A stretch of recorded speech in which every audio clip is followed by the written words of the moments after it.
Hello students, আজ class 9 এর ঠিক আছে তোমাদের ফার্স্ট ইউনিট এক্সামের জন্য জীবন বিজ্ঞান বিষয়ে ঠিক আছে তোমাদের চ্যাপ্টার 2 থেকে সেখান থেকে মোস্ট ইম্পর্টেন্ট প্রশ্ন দেবো তোমাদের।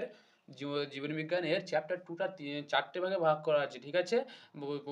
আজকে পার্ট 1 দেবো আর এর পরের পরে দুটো ভিডিও দেবো, সেই দুটোতে আরও বাদ বাকি 3 পার্ট কমপ্লিট করে দেবো ঠিক আছে। তোমাদের এই পার্ট 1 এর প্রশ্নগুলো দেখে নাও, মোস্ট ইম্পর্টেন্ট প্রশ্ন।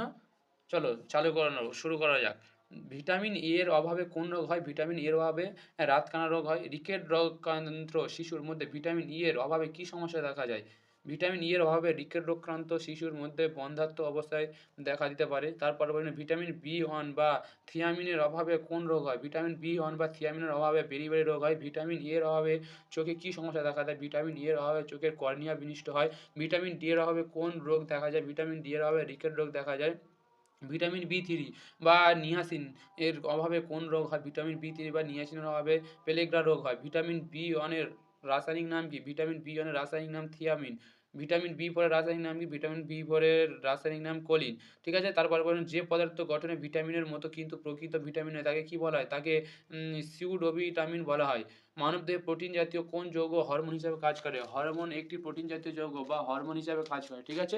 তারপরে বলুন ভিটামিন ই এর রাসায়নিক নাম কি? ভিটামিন ই এর রাসায়নিক নাম টোকোফেরল। ভিটামিন এর রাসায়নিক নাম কি? ভিটামিন এ এর রাসায়নিক নাম রেটিনল।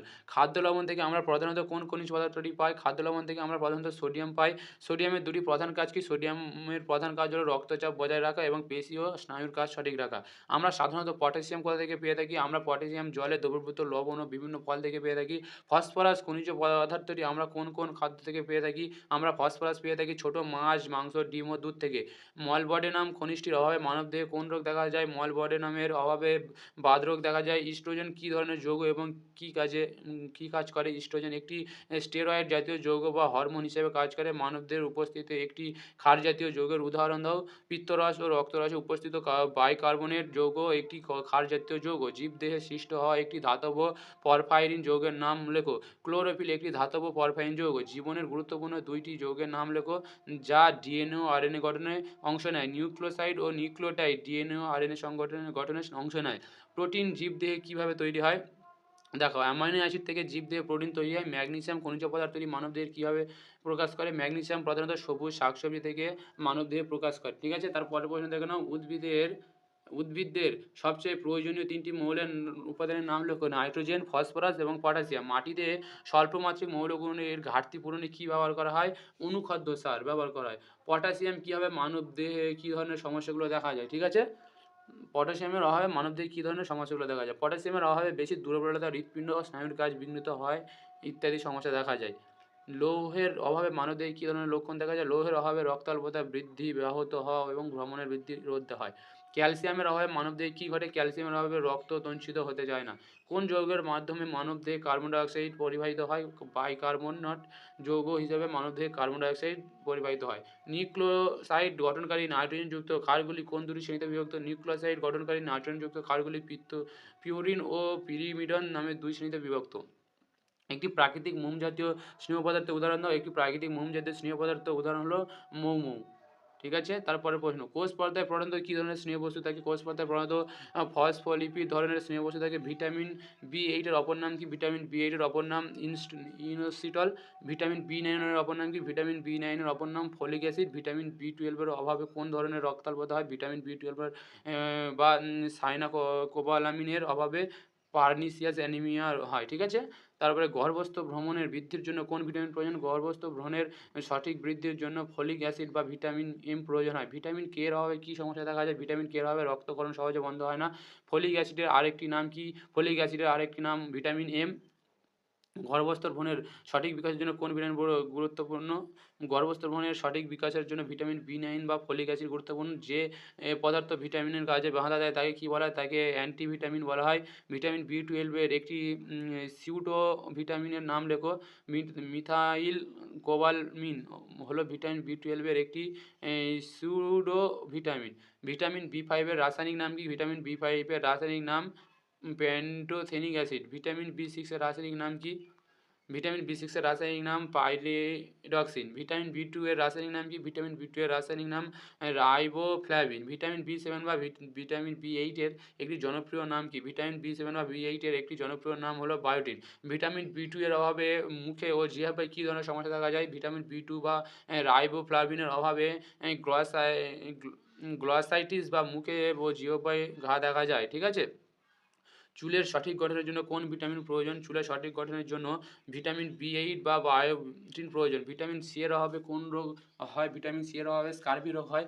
স্কার্বি রোগে দেহের কোন অঙ্গ বেশি ক্ষতিগ্রস্ত হয়? স্কার্বি রোগে দাঁতের মাড়ি ও দাঁত বেশি ক্ষতিগ্রস্ত হয়। ভিটামিন বি এর একটি অ্যান্টিভিটামিনের নাম লেখো। ভিটামিন বি এর একটি অ্যান্টিভিটামিন হলো অক্সিথিয়ামিন। তারপর প্রশ্ন, আগে বিষাক্ত মনে করা হলেও বর্তমানে জীবের জন্য প্রয়োজনীয় বলে কোন দুটি মৌলিক ধরা হয়? সেলেনিয়াম ও ভ্যানাডিয়াম। ভিটামিনের আবিষ্কারতার নাম কি? ঠিক আছে, আবিষ্কারতার নাম কি? ভিটামিন আবিষ্কারতার নাম ক্যাসিমির ফাঙ্ক। ভিটামিন ডি এর রাসায়নিক নাম কি? ভিটামিন ডি এর রাসায়নিক নাম ক্যালসিফিরল। কোন অ্যাসিড পাকস্থলীতে সৃষ্টি হয়? Hydrochloric acid. পরের প্রশ্ন, দুটি গাঠনিক প্রোটিনের উদাহরণ দাও। কোলাজেন ও ইলাস্টিন। লৌহ ও খনিজ পদার্থ আমরা কোন কোন খাদ্য থেকে পেয়ে থাকি? আমরা লৌহ পেয়ে থাকি জলে দ্রবীভূত লবণ, মাছ, মাংস, দুধ ও নটে শাক থেকে। ভিটামিন সি এর রাসায়নিক নাম কি? ভিটামিন সি এর রাসায়নিক নাম অ্যাসকর্বিক অ্যাসিড। ভিটামিন কে এর রাসায়নিক নাম কি? ভিটামিন কে এর রাসায়নিক নাম ফাইলোকুইনন বা ন্যাপথোকুইনন। ভিটামিন পি এর রাসায়নিক নাম কি? ভিটামিন পি এর রাসায়নিক নাম সাইট্রিন। ভিটামিন বি1 এর রাসায়নিক নাম কি? ভিটামিন বি1 এর রাসায়নিক নাম রাইবোফ্লোভিন। এবারে 2, 3 ও 5 মার্কসের প্রশ্ন। ভিটামিন কাকে বলে? ভিটামিন হলো এমন এক ধরনের জৈব খাদ্য উপাদান যা শরীরের স্বাভাবিক বৃদ্ধি, বিকাশ ও বিপাক ক্রিয়া নিয়ন্ত্রণে অল্প পরিমাণে প্রয়োজন। এগুলো শক্তি উৎপাদন করে না, কিন্তু দেহের বিভিন্ন জৈব রাসায়নিক ক্রিয়ায় সাহায্য করে। ভিটামিনের অভাবে বিভিন্ন রোগ দেখা যায়। মানবদেহের বেশিরভাগ ভিটামিন তৈরি হয় না, তাই খাদ্য থেকে গ্রহণ করতে হয়। ভিটামিন এ, বি, যেমন vitamin A, B, C, D, E ও কে। ঠিক আছে? ভিটামিনের বৈশিষ্ট্য, ভিটামিন দেহে খুব অল্প পরিমাণে প্রয়োজন হয়। এগুলো শক্তি উৎপাদন করে না, কিন্তু বিপাক ক্রিয়াকে নিয়ন্ত্রণ করে। ভিটামিনের অভাবে বিভিন্ন অভাবজনিত রোগ দেখা যায়। ভিটামিন 2 প্রকার: জলীয়, দ্রবণীয় ও স্নেহ দ্রবণীয়। মানুষের দেহে অধিকাংশ ভিটামিন খাদ্যের মাধ্যমে গ্রহণ করা হয়। প্রোভিটামিন কাকে বলে? যেসব পদার্থ দেহের মধ্যে প্রবেশ করার পর ভিটামিনের পরিণত হয় তাদের প্রোভিটামিন বলা হয়। অর্থাৎ এগুলো সরাসরি ভিটামিন নয়, কিন্তু শরীরে গিয়ে ভিটামিন তৈরি করে।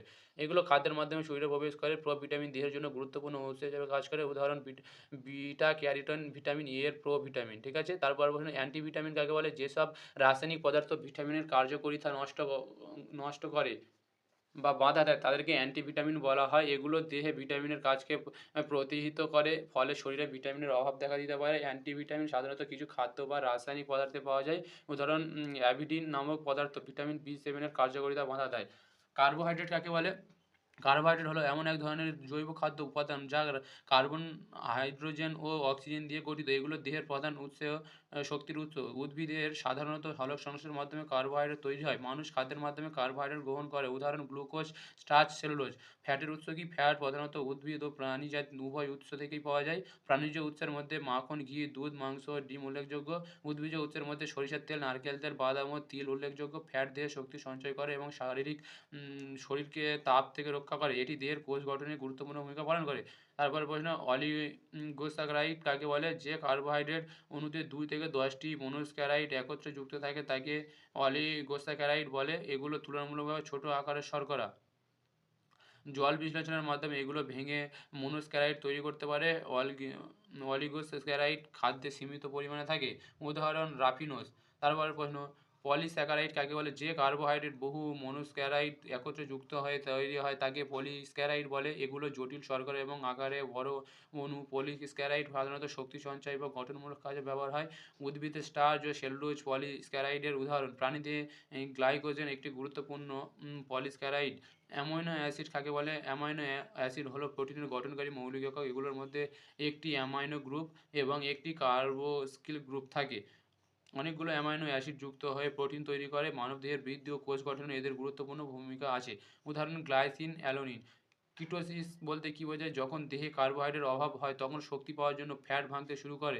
ফ্যাট ভাঙার ফলে কিটোন বডি তৈরি হয়। এই কিটোন বডি রক্তের অতিরিক্ত জমে গেলে তাকে কিটোসিস বলে। কিটোসিস হলে শরীরে দুর্বলতা ও অন্যান্য সমস্যা দেখা দিতে পারে। ডায়াবেটিস রোগীদের মধ্যে এটি বিশেষ দেখা যায়। মনোস্যাকারাইড কাকে বলে? যে কার্বোহাইড্রেট অণু জল বিশ্লেষণ করে আর সরল শর্করায় ভাঙা যায় না তাকে মনোস্যাকারাইড বলে। এগুলো কার্বোহাইড্রেটের সবচেয়ে সরল রূপ। মনোস্যাকারাইড সাধারণত মিষ্টি স্বাদের ও জলে দ্রবণীয়।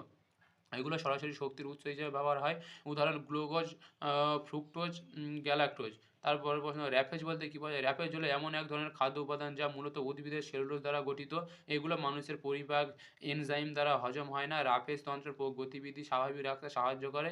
এটি কোষ্ঠকাঠিন্য প্রতিরোধ গুরুত্বপূর্ণ ভূমিকা পালন করে। সবজি, ফল ও শস্যে রাপেজ বেশি পরিমাণে থাকে। তারপর গ্লাইকোসাইডিক বন্ধন কাকে বলে? দুটি মনোস্যাকারাইড অণুর মধ্যে যে রাসায়নিক বন্ধনের মাধ্যমে তারা যুক্ত হয়ে থাকে তাকে গ্লাইকোসাইড বন্ধন বলে। এই বন্ধন তৈরি হলে একটি জল অন্য অণু বের হয়ে যায়। গ্লাইকোসাইডিক বন্ধনের মাধ্যমে ডাইস্যাকারাইড ও পলিস্যাকারাইড গঠিত হয়। এটি কার্বোহাইড্রেট অণুর একটি গুরুত্বপূর্ণ বৈশিষ্ট্য। উদাহরণ গ্লুকোজ অণুগুলির মধ্যে গ্লাইকোসাইড বন্ধন থাকে। ডিএনএ বলতে কী বোঝায়? ডিএনএ এর পূর্ণরূপ হলো ডিঅক্সিরাইবোনিউক্লিক অ্যাসিড। এটি কোষের নিউক্লিয়াসে অবস্থিত একটি গুরুত্বপূর্ণ জৈব অণু। ডিএনএ জীবের বংশগত বৈশিষ্ট্য বহন করে। এটি প্রজন্ম থেকে প্রজন্মের বৈশিষ্ট্য স্থানান্তরে সাহায্য করে। জীবের গঠন ও কার্য নিয়ন্ত্রণে ডিএনএ গুরুত্বপূর্ণ ভূমিকা পালন করে। অপরিহার্য ফ্যাট অ্যাসিড কাকে বলে? যে ফ্যাট অ্যাসিড মানবদেহে তৈরি হয় না কিন্তু শরীরের জন্য প্রয়োজনীয় তাকে অপরিহার্য ফ্যাট অ্যাসিড বলে। এগুলো খাদ্যের মাধ্যমে গ্রহণ করতে হয়। দেহের বৃদ্ধি ও কোষ গঠনে এগুলো গুরুত্বপূর্ণ। চর্বি বিভাগ ও স্বাস্থ্যের জন্য অপরিহার্য। উদাহরণ লিনোলিক অ্যাসিড ও লিনোলেনিক অ্যাসিড। স্টিডো ভিটামিন কাকে বলে? যেসব পদার্থ দেখতে বা গঠনে ভিটামিনের মতো কিন্তু প্রকৃতপক্ষে ভিটামিন নয় তাদের স্টিউডো ভিটামিন বলা হয়। এগুলো দেহে ভিটামিনের মতো কাজ করে না। কিছু ক্ষেত্রে এগুলো ভিটামিনের বিকল্প বলে মনে করা হয় কিন্তু এগুলো প্রকৃত ভিটামিনের অভাবে পূরণ করতে পারে না। তাই এগুলোকে মিথ্যা বা ছদ্ম ভিটামিন বলা হয়। তারপরে বিভিন্ন ভিটামিনের রাসায়নিক নাম হলো ভিটামিন এ রেটিনল, ভিটামিন বি1 থিয়ামিন, ভিটামিন বি2 riboflavin, vitamin C ascorbic acid, vitamin D calciferol, vitamin E tocopherol, vitamin K phylloquinone. আরও ডিএনএ দ্বিতন্ত্র মডেল বর্ণনা করো। ডিএনএ দ্বিতন্ত্র মডেল জেমস অস্টন এবং ফ্রান্সিস ক্রিক 1953 সালে প্রস্তাবনা করে। ডিএনএ দুটি পলিনিউক্লিওটাইড তন্ত্রী দিয়ে গঠিত। এই দুটি তন্ত্রী একে অপরকে পাকিয়ে ডাবল হেলিক্স আকৃতি তৈরি করে। অ্যাডেনিন, থাইমন এবং গুয়ানিন সাইটোসিন পরস্পরের সাথে যুক্ত থাকে। এই গঠনই ডিএনএকে বংশগত তথ্য সংরক্ষণে সাহায্য করে। ডিএনএ এর কাজগুলো লেখো। ডিএনএ জীবের বংশগত বৈশিষ্ট্য সংরক্ষণ করে। এটি প্রজন্ম থেকে প্রজন্মে বৈশিষ্ট্য স্থানান্তর করে। ডিএনএ কোষে প্রোটিন সংশ্লেষ নিয়ন্ত্রণ করে। এটি কোষ বিভাজনের সময় নিজের অনুরূপ অনুলিপি তৈরি করতে পারে। জীবের বৃদ্ধি বিকাশ ও বিভিন্ন জৈব ক্রিয়া নিয়ন্ত্রণে ডিএনএ গুরুত্বপূর্ণ। আরএনএ কাকে বলে? আরএনএ এর পূর্ণরূপ হলো রাইবোনিউক্লিক অ্যাসিড। এটি কোষের নিউক্লিয় ও সাইটোপ্লাজমে পাওয়া যায়। আরএনএ সাধারণত একতন্ত্রী অণু। এটি ডিএনএ থেকে প্রাপ্ত তথ্য ব্যবহার করে প্রোটিন সংশ্লেষে সাহায্য করে। এমআরএনএ, টিআরএনএ ও আরএনএ হলো আরএনএর প্রধান প্রকার। ডিএনএ ও আরএনএর মধ্যে পার্থক্য। ডিএনএর পূর্ণরূপ ডিঅক্সিরাইবোনিউক্লিক অ্যাসিড, আরএনএর পূর্ণরূপ রাইবোনিউক্লিক অ্যাসিড। ডিএনএ সাধারণত দ্বিতন্ত্রী আর আরএনএ সাধারণত একতন্ত্রী। ডিএনএতে ডিঅক্সিরাইবো শর্করা থাকে আর আরএনএতে রাইবো শর্করা থাকে। ডিএতে থাইমিন বেস থাকে কিন্তু আরএনএতে তার পরিবর্তে ইউরাসিল থাকে। ডিএনএ বংশগত তথ্য সংরক্ষণ করে। আরএনএ প্রোটিন সংশ্লেষে সাহায্য করে। তারপর সংযুক্ত প্রোটিন বলতে কী বোঝায়? যে প্রোটিনের সাথে প্রোটিন অংশ ছাড়াও অন্য কোনো অপ্রোটিন অংশ যুক্ত থাকে তাকে সংযুক্ত প্রোটিন বলে। এই অপ্রোটিন অংশকে প্রোস্টেটিক গ্রুপ বলা হয়। সংযুক্ত প্রোটিন দেহের বিভিন্ন জৈব প্রক্রিয়ার গুরুত্বপূর্ণ ভূমিকা পালন করে। এগুলো সাধারণত জটিল গঠনের হয়। উদাহরণ হিমোগ্লোবিন। লব্ধ প্রোটিন বলতে কী বোঝায়? যে প্রোটিন অন্য প্রোটিনের আংশিক ভাঙনের ফলে তৈরি হয় তাকে লব্ধ প্রোটিন বলে। এগুলো প্রোটিনের পরিবর্তিত রূপ। লব্ধ প্রোটিন সাধারণত পরিপাক বা রাসায়নিক বিক্রিয়ার মাধ্যমে তৈরি হয়। এগুলো দেহে বিভিন্ন কাজে ব্যবহার হয়। উদাহরণ পেপটন, প্রোটিওজ। তারপরে ক্রোমোপ্রোটিন বলতে কী বোঝায়? যে সংযুক্ত প্রোটিনের সাথে রঙিন অপ্রোটিন অংশ যুক্ত থাকে তাকে ক্রোমোপ্রোটিন বলে। এই রঙিন অংশকে পিগমেন্ট বলা হয়। ক্রোমোপ্রোটিন দেহে বিভিন্ন জৈব ক্রিয়ায় অংশগ্রহণ করে। এগুলো সাধারণত রক্ত বা কোষে পাওয়া যায়। উদাহরণ হিমোগ্লোবিন। প্রথম শ্রেণীর প্রোটিন বলতে কী বোঝায়? যে প্রোটিন সব প্রয়োজনীয় অ্যামাইনো অ্যাসিড পর্যাপ্ত পরিমাণে থাকে তাকে প্রথম শ্রেণীর প্রোটিন বলে। এগুলো দেহের বৃদ্ধি ও বিকাশ খুব গুরুত্বপূর্ণ। এই প্রোটিন সহজে দেহে ব্যবহৃত হয়। প্রধানত প্রাণীজ খাদ্য এগুলো বেশি থাকে। উদাহরণ ডিম, দুধ, মাছ। পেপটাইড বন্ধন বলতে কী বোঝায়? দুটি অ্যামাইনো অ্যাসিডের মধ্যে যে রাসায়নিক বন্ধনের মাধ্যমে তারা যুক্ত হয় তাকে পেপটাইড বন্ধন বলা হয়। এই বন্ধন তৈরি হলে একটি জল অণু বের করা যায়। পেপটাইড বন্ধনের মাধ্যমে অনেক অ্যামাইনো অ্যাসিড যুক্ত হয়ে প্রোটিন তৈরি করে। এটি প্রোটিন গঠনের প্রধান বন্ধন। এই বন্ধন প্রোটিনের গঠন নির্ধারণে গুরুত্বপূর্ণ।